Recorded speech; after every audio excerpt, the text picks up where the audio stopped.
বন্ধুরা, আজকের ভিডিওতে আমরা পশ্চিমবঙ্গের ভূপ্রকৃতি নিয়ে বিস্তারিত আলোচনা করব, যা আমাদের যে কোনো চাকরি পরীক্ষাতে যেমন কেপি, ডাব্লিউবিপি, ডাব্লিউবিপিএসসি এতে খুবই সাহায্য করবে। চলো দেরি না করে শুরু করা যাক।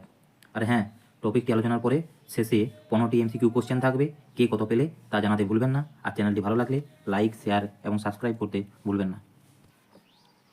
হ্যাঁ, আগের ভিডিওতে আমরা উত্তরের পার্বত্য অঞ্চল, মালভূমি অঞ্চল এবং সমভূমি অঞ্চলের তরাই ডুয়ার্স অঞ্চল এবং উত্তরের সমভূমি অঞ্চল আমরা পড়ে নিয়েছিলাম।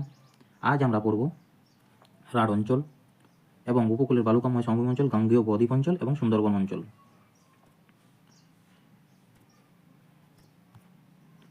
দেখো, উত্তরের পার্বত্য অঞ্চল আমরা যেটা পড়েছিলাম, যেটা হিমালয় পর্বতমালার পশ্চিমে পশ্চিমবঙ্গের উত্তরে উঁচু নিচু পাহাড়ি এলাকা। আগে বলেছিলাম দার্জিলিং, জলপাইগুড়ি, কালিম্পং, আলিপুরদুয়ার, এই যে উত্তরের পশ্চিমবঙ্গের উত্তরে যেগুলো আছে সেগুলো উত্তরের পার্বত্য অঞ্চলের মধ্যে পড়ে। মালভূমি অঞ্চলের মধ্যে আমরা কি বলেছিলাম? মালভূমি অঞ্চলের মধ্যে বলেছিলাম বাঁকুড়া ছিল, পুরুলিয়া ছিল, তারপরে ঝাড়গ্রাম ছিল, এই সব অঞ্চলগুলো। আর আর কি কি জেলা ছিল? এক মিনিট। হ্যাঁ, মালভূমি অঞ্চলগুলোর মধ্যে কোন কোন জেলাগুলো ছিল? বাঁকুড়া ছিল, পুরুলিয়া ছিল, ঝাড়গ্রাম ছিল, বীরভূমের পশ্চিম অংশ ছিল এবং পশ্চিম বর্ধমানটি ছিল। এগুলো মালভূমি অঞ্চলের মধ্যে পড়েছে। তোরাই ডুয়ার্স অঞ্চল আমরা পড়ে নিয়েছি। তিস্তা নদীর ডান দিক এবং বাঁ দিকের অঞ্চলগুলিকে তোরাই ডুয়ার্স আমরা বলি, এটা আমরা পড়ে নিয়েছি। উত্তরের পার্বত্য অঞ্চল আমরা পড়ে নিয়েছি।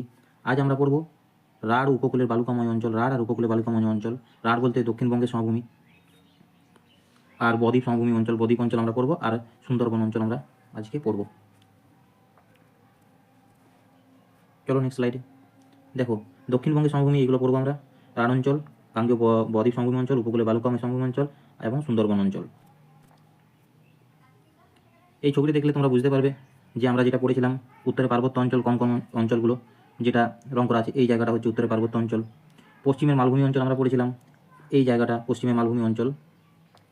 তোরাই এবং ডুয়ার্স অঞ্চল, দেখো এখানে তোরাই ডুয়ার্স অঞ্চল, এই জায়গাটা। উত্তরের সমভূমি অঞ্চল আমরা পড়ে নিয়েছিলাম। এবার আজ পড়বো রাঢ় সমভূমি অঞ্চল। দেখো একটু যদি তোমরা বোঝার চেষ্টা করো, এই হলুদ অংশটা, এই জায়গাটা হচ্ছে উত্তরের সমভূমি অঞ্চল। গাঙ্গেয় বদ্বীপ সমভূমি অঞ্চল, সুন্দরবন অঞ্চল, উপকূলের বালিয়াড়ি অঞ্চল। উপকূলের বালিয়াড়ি অঞ্চল মানে এই মেদিনীপুর জায়গাটা। চলো শুরু করছি। রাঢ় অঞ্চল। রাঢ় অঞ্চল যেসব জেলাগুলোর মধ্যে দিয়ে, যেসব জেলায় আমরা এই রাঢ় অঞ্চল দেখতে পাই, সেগুলো হচ্ছে মুর্শিদাবাদ জেলার পশ্চিমাংশ, বাঁকুড়া জেলার পশ্চিম বর্ধমান, বীরভূম জেলার পূর্বাংশ এবং পশ্চিম মেদিনীপুর। ছবিতে দেখলে তোমরা বুঝতে পারবে। একটা ছবি দেখাই, দেখো এই ছবিটা দেখো প্রথমে। এই ছবিটা দেখে তোমরা বুঝতে পারবে এটা হচ্ছে রাঢ় অঞ্চলের অন্তর্গত। এই জায়গাটা হচ্ছে রাঢ় অঞ্চল, এটা মালভূমি অঞ্চল, আর এটা গাঙ্গেয় বদ্বীপ সমভূমি অঞ্চলের মধ্যে পড়ছে। দেখো রাঢ় রাঢ় রাঢ় অঞ্চলটি হচ্ছে পশ্চিমের মালভূমি অঞ্চল এবং ভাগীরথী নদীর মধ্যবর্তী সমভূমিকে রাঢ় অঞ্চল বলে। ছবিটি দেখাই, এই ছবিটা দেখলে বুঝতে পারবে। এই ছবিটি এখানে পশ্চিমের মালভূমি অঞ্চল, এটা যদি ধরি পশ্চিমের মালভূমি অঞ্চল, এখানটা এটা হচ্ছে পশ্চিমের মালভূমি অঞ্চল, এই দিকের পুরোটাই হচ্ছে পশ্চিমের মালভূমি অঞ্চল। এবং ভাগীরথী নদীর মধ্যবর্তী, মানে ভাগীরথী নদী, এটা ভাগীরথী নদী, এই যে এর মধ্যবর্তী মালভূমি অঞ্চল, পশ্চিমে মালভূমি অঞ্চল এবং ভাগীরথী নদীর মধ্যবর্তী এই জায়গাটা হচ্ছে আমাদের রাঢ় অঞ্চল। তারপর কি বলেছে? এটা এই মালভূমিটি পশ্চিম মালভূমি থেকে, এই সমভূমিটি পশ্চিম মালভূমি থেকে পূর্ব ভাগীরথী নদী পর্যন্ত একটু ঢালু। ভূমির ঢালটা মানে পশ্চিম মালভূমি থেকে পূর্বে ভাগীরথী নদীর দিকে গেছে, একটু ঢালু প্রকৃতি। দেখো, সাঁওতালি শব্দ রাঢ় থেকে রাঢ় শব্দটি এসেছে। কোথা থেকে রাঢ় শব্দটি এসেছে? সাঁওতালি শব্দ রাঢ়। রাঢ় কথার অর্থ হলো পাথুরে জমি। তাহলে আমাদের কি মনে রাখতে হবে রাঢ় অঞ্চল সম্বন্ধে? যে রাঢ় অঞ্চল কোন কোন জেলাগুলির মধ্যে দেখতে পাওয়া যায় রাঢ় অঞ্চল বলে? মুর্শিদাবাদ জেলার পশ্চিমাংশ জেলা, বাঁকুড়া জেলা, পশ্চিম বর্ধমান, বীরভূম জেলার পূর্বাংশ আর পশ্চিম মেদিনীপুর। এগুলো তোমরা মনে রাখবে। আর এটা রাঢ় অঞ্চলটা পশ্চিমের মালভূমি থেকে পূর্বে ভাগীরথী নদীর পূর্ব পার পর্যন্ত, এটা ভূমির ঢালটা নিচু, নিচ দিকে বয়ে গেছে। দেখো নিচু, মালভূমি থেকে এদিকে গেছে। আর কি মনে রাখবে? কোনখানটা রাঢ় অঞ্চল কোন জায়গাটাকে বলে? যে এর পশ্চিমের মালভূমি আর ভাগীরথী নদীর মধ্যবর্তী অঞ্চল, যেটা আমরা ছবিতে দেখিয়েছি। তাও একবার আমরা তোমাদেরকে দেখিয়ে দিচ্ছি। দেখো, এই ছবিটা দেখলেও তোমরা বুঝতে পারবে রাঢ় অঞ্চল এই জায়গাটা, এটা হচ্ছে তোমার মালভূমি অঞ্চল, পশ্চিমে মালভূমি অঞ্চল। এই যে মাঝের জায়গাটা এটা ভাগীরথী নদী। ভাগীরথী নদী এতদূর পর্যন্ত এই হুগলি পর্যন্ত ভাগীরথী নামে, তারপর ভাগীরথী থেকে হুগলি থেকে এটা হুগলি নদী নামে গেছে, বঙ্গোপসাগরে পতিত হয়েছে। তোমরা সবাই জানো সেটা। তারপরে কি আছে, এটা হলো রাঢ় অঞ্চল। এবারে কিছু জিনিস বলে দিচ্ছি যে এই রাঢ় অঞ্চলের মাটি, হ্যাঁ রাঢ় অঞ্চলের মাটি, এখানে মাটি হচ্ছে ল্যাটেরাইট প্রকৃতির মাটি, ল্যাটেরাইট মৃত্তিকা। আর ল্যাটেরাইট মৃত্তিকা মানে কি? ল্যাটেরাইট মৃত্তিকা মানে মাটির রঙটা সাধারণত লাল হবে। আর ল্যাটেরাইট মৃত্তিকার আরেকটা গুণ হচ্ছে এর জল ধারণ ক্ষমতা কিন্তু কম। তাহলে আমরা কি জানলাম যে যদি আমরা একটা সারমর্ম দেখি রাঢ় অঞ্চলের মৃত্তিকা, রাঢ় অঞ্চলের, তাহলে আমরা দেখলাম যে রাঢ় অঞ্চলের মুর্শিদাবাদ জেলার পশ্চিমাংশ, বাঁকুড়া, পশ্চিম বর্ধমান, বীরভূম জেলার পূর্বাংশ আর পশ্চিম মেদিনীপুর, এই জেলাতে এই রাঢ় অঞ্চলটা, এই অঞ্চলগুলো নিয়ে, এই জেলাগুলোকে নিয়ে রাঢ় অঞ্চলটা গঠিত হয়েছে। আর রাঢ় অঞ্চল পশ্চিমের মালভূমি থেকে পূর্বে ভাগীরথী নদী পর্যন্ত ঢাল হয়ে গেছে। আর এইটা রাঢ় শব্দটা কোথা থেকে এসেছে? সাঁওতালি একটা শব্দ রাঢ়। রাঢ়টা হচ্ছে কথার অর্থ হলো পাথুরে জমি, এটা সাঁওতালি শব্দ রাঢ়, সেখান থেকে এই রাঢ় শব্দটি এসেছে। তাহলে মনে রাখতে কোনো অসুবিধা হবে না। আর আমরা কি জানলাম যে রাঢ় অঞ্চলের মাটি হচ্ছে ল্যাটেরাইট মৃত্তিকা, আর ল্যাটেরাইট মৃত্তিকা মানেই হচ্ছে মাটির রং লাল হবে। আর 3 নম্বর হচ্ছে এই ল্যাটেরাইট মৃত্তিকার আরেকটা গুণ হচ্ছে জল ধারণ ক্ষমতা কম। আর জল ধারণ ক্ষমতা কম, তাহলে আমরা এটাও বলতে পারি যে মাটিটা কিন্তু উর্বর হবে না।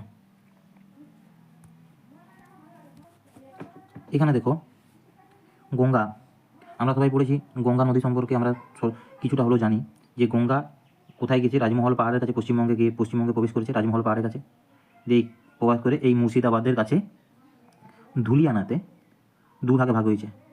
এইটার নাম, এই গঙ্গা নদী পদ্মা নামে বাংলাদেশে প্রবেশ করেছে। আর এখান থেকে ভাগীরথী নামে আমাদের বয়ে চলেছে হুগলি পর্যন্ত। এবারে হুগলি জেলা থেকে হুগলি নাম নিয়ে একদম বঙ্গোপসাগরে পতিত হয়েছে। তাই আমরা যেটা পড়েছিলাম যে রাঢ় অঞ্চল, এই রাঢ় অঞ্চল এটা হচ্ছে মালভূমি অঞ্চল, ওকে।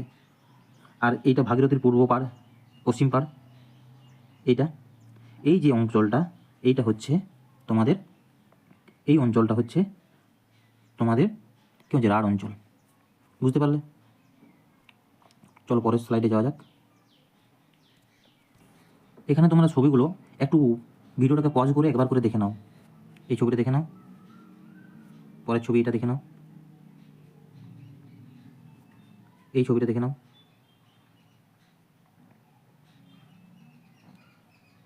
চলো এবারে আমরা গাঙ্গেয় বদ্বীপ সমভূমি অঞ্চলটা একটু পড়ে নিই। দেখো গাঙ্গেয় বদ্বীপ সমভূমি অঞ্চল এটাকে 3টা ভাগে ভাগ করা যাবে। একটা মৃতপ্রায় বদ্বীপ অঞ্চল, 2 নম্বর পরিণত বদ্বীপ, এবং এটা হচ্ছে সক্রিয় বদ্বীপ অঞ্চল। চলো একে একে পড়ে নিয়ে যাক। মৃতপ্রায় বদ্বীপ অঞ্চল এটা কি? মুর্শিদাবাদ জেলার ও নদিয়া জেলার সমভূমি অঞ্চল, এটা হচ্ছে মৃতপ্রায় বদ্বীপ অঞ্চল নামে পরিচিত। সমভূমি অঞ্চলটাই মৃতপ্রায় বদ্বীপ অঞ্চল নামে পরিচিত। এটা নবীন পলি গঠিত মৃত্তিকা। কারণ কি, যখন কোনো নদী প্রবাহিত হয় তখন পলি সঞ্চয় করতে থাকে, সেটা নবীন পলি হয়, প্রাচীন পলিও হতে পারে, কিন্তু এটা নবীন পলি দ্বারা গঠিত। এবারে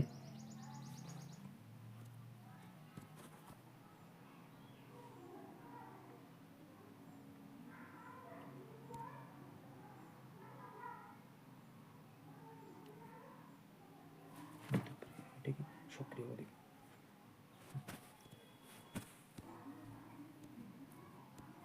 এবারে মৃতপ্রায় বদ্বীপ কেন বলা হচ্ছে?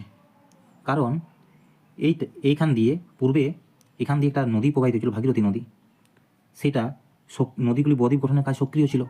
কিন্তু বর্তমানে ভাগীরথী নদীর গতিপথ পরিবর্তন হয়েছে, তার জন্য এখানে অধিকাংশ নদী মজে গেছে। আর এই নদী মজে যাওয়া অঞ্চলগুলোকে বাগড়ি অঞ্চল বলে। বাগড়িটা আর কিছু নয়, কেমনভাবে হয় দেখো, যখন একটা কোনো নদী কোনো উৎসস্থল থেকে যখন একদম মোহনায় পৌঁছায়, কোনো সাগরে গিয়ে পৌঁছায়, তখন ওই গতিপথে প্রচুর নুড়ি, কাকর, বালি এগুলো তারা বয়ে নিয়ে আসে। আর যখন মোহনার কাছে আসে পৌঁছায়, তখন তাদের গতিপথে কিন্তু ধীর হয়ে যায়। তখন সেই মোহনায় নুড়ি, কাকর, বালি জমতে জমতে একটা সময় নদীগুলো তার গতি এমন হয়ে যায়, মোহনার অবরুদ্ধ হয়, তখন তার গতিপথ পরিবর্তন হয়, তখন একটা ব আকৃতির একটা দ্বীপ গঠন করে। সেই অঞ্চলকে বাগড়ি অঞ্চল বলে। এবারে আমরা দেখব পরিণত বদ্বীপ সমভূমি। এটা কি? এটা হলো বর্ধমান, এটা মনে হয় হবে না, তোমরা মনে রাখবে পূর্ব মেদিনীপুর, হাওড়া, হুগলি এবং সাথে তোমরা লিখে নাও দক্ষিণ চব্বিশ পরগনার উত্তর অংশ আর উত্তর চব্বিশ পরগনা জেলার উত্তর অংশ এই পরিণত সমভূমির উদাহরণ এখানে দেখতে পাওয়া যায়। কেন পরিণত সমভূমি বলা হয়? কারণ এখানে বদ্বীপের গঠনের কাজ শেষ হয়ে গেছে, প্রায় শেষ। যদি আমরা তোমাদেরকে ছবিটা দেখাই তাহলে বুঝতে পারবে। দেখো,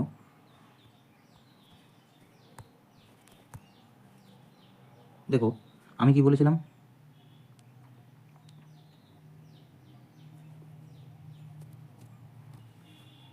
দেখো বলেছিলাম যে পরিণত বদ্বীপ অঞ্চলগুলোর মধ্যে কি হাওড়া বলেছিলাম, এখানে হাওড়া হুগলি আছে। আর উত্তর চব্বিশ পরগনার উত্তর অংশ এটা হবে উপর দিকটা অংশটা। উত্তর বলতে কি এই উপর দিকে, তাহলে উত্তর চব্বিশ পরগনার উত্তর অংশ বলতে কি এই উপর দিকটা, আর দক্ষিণ চব্বিশ পরগনার উত্তর অংশ এই উপর দিকটা। ধরে নিতে পারো এই জায়গাটা, আর একটু পূর্ব মেদিনীপুরটা পাবে, এই জায়গাটা হচ্ছে পরিণত বদ্বীপ অঞ্চল। আর একটু যদি আরেকটা ছবি দেখাই তোমাদেরকে, দেখো এই ছবিটা দেখলে বুঝতে পারবে তোমরা, আশা করি গঙ্গার বদ্বীপ অঞ্চল, এটা দেখলে বুঝতে পারবে এই এলাকাটা হচ্ছে গঙ্গার বদ্বীপ অঞ্চল। আরেকটা ছবি দেখাই, এটা দেখো, এই ছবিটা দেখে তোমরা বুঝতে পারবে গঙ্গার বদ্বীপ সমভূমি অঞ্চল এটা। ওকে, এবার চলো আমরা পরের স্লাইডে যাই।